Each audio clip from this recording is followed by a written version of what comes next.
welcome back to Press to Think. This time we're going to pick up where we left off last episode and looking at issues surrounding close relationships in video games, including some ideas for improvement.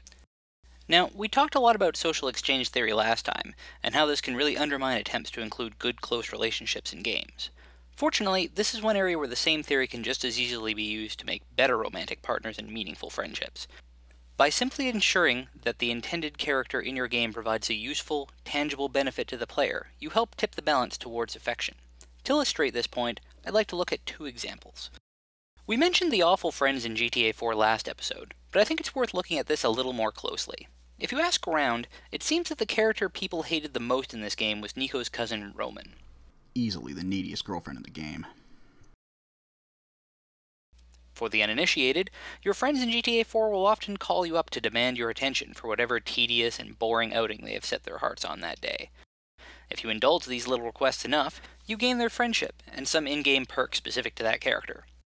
Little Jacob gives you access to his mobile weapons shop. Packy can set you up with car bombs. Given the twin joys of shooting people and blowing up cars that feature heavily in GTA, you can see how these perks might soften you a little bit towards these otherwise needy characters. But then we come to Roman.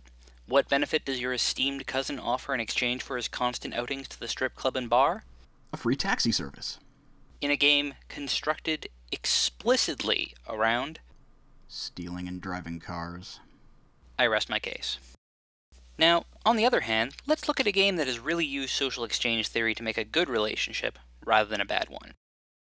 I personally don't know anyone who didn't like Prince of Persia for the Xbox, and the prince's relationship with Farah was a huge part of this game. Similar to Eco, Farah has to be protected from your enemies throughout the game, and you'd expect this to make it hard to get to like her given what we've said about this kind of situation. But if you look a little closer, you'll see that this isn't the whole story.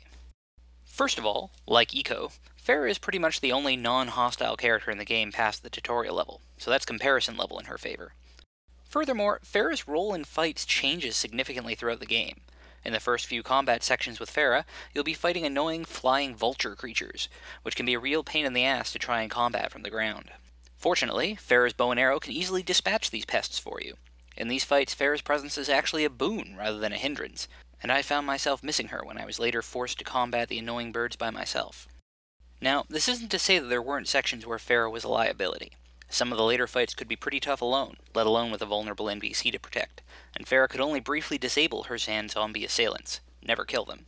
Yet, it's important to note that most of these came much later in the game, after Farah had already endeared herself to the prince and the player through story and through gameplay mechanics. One of the ways Prince of Persia does this is to make Farah a benefit outside of combat as well. You often come across buttons or switches tantalizingly out of reach behind bars or on unreachable ledges, and it'll be up to Farah to shimmy through a crack or through a hole and activate these, and let you continue. It made Farah feel useful, and not just as some kind of ambulatory plot coupon. By making the sections where Farah allowed you to continue as close to regular levers and switches as possible, it made it seem more like she was another person helping you out. This contrasts easily with the more recent Prince of Persia game, where your companion Elika never felt like a helpful partner, but instead was just another button on your controller. And nowhere was this more evident than the giant glowing "Use Elika to continue" circles contained in every zone. It's really astounding how one character could be done so well and the other so poorly.